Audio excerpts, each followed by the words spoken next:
Democratic party of इंडियाच्या वतीने 27 September रोजी मुंबई येथे एल्गार महासभेचे आयोजन केले आहे। राष्ट्रवादीचे नेते शरद पवार, काँग्रेसचे आमदार सतीश पाटील यांच्यासह डीपीआयचे पदाधिकारी आणि कार्यकर्ते मोठ्या संख्येने महासभेत सहभागी होणार असल्याची माहिती पक्षाचे संस्थापक प्राध्यापक सुकुमार कांबळे बीपीएनला दिली आहे।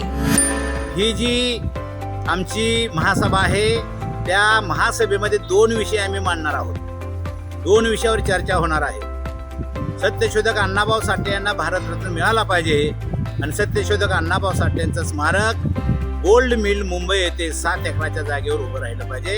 या 2 विषयावर डेमोक्रॅटिक पार्टी ऑफ इंडिया आज लढा उभा करत आहे। खरं तर सत्यशोधक अण्णाभाऊ साठे मागाचे आहेत म्हणून आम्ही भारतरत्न मागत नाही।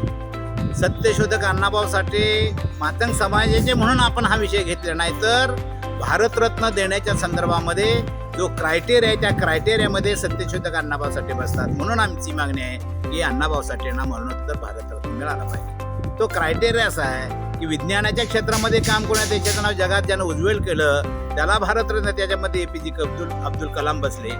खेळाच्या क्षेत्रामध्ये ज्यानं काम कोणत्या देशाचं नाव जगात उज्ज्वल केलं त्या क्रायटेरियामध्ये सचिन तेंडुलकर बसले म्हणून त्यांना भारतरत्न मिळाला। गाण्याच्या कलेच्या क्षेत्रामध्ये ज्यानं काम केलं आणि या देशाचं नाव जगात उज्ज्वल केलं म्हणून लता दीदींना भारतरत्न मिळाला। तसंच साहित्याच्या क्षेत्रामध्ये ज्यांनी काम करून या देशाचं नाव जगात उज्ज्वल केलं त्या साहित्यिकांना सुद्धा भारतरत्न दिलेला आहे। सामाजिक राजकारणामध्ये ज्यानं काम करून जगात नाव उज्ज्वल केलं त्याच्यामध्ये डॉक्टर बाबासाहेब आंबेडकर बसतात म्हणून बाबासाहेबांना 1990ला भारतरत्न मिळाला। सत्यशोधक अण्णाभाऊ साठे तर साहित्य जगात प्रसिद्ध आहे। अण्णाभाऊंचा पुतळा रशियामध्ये आहे।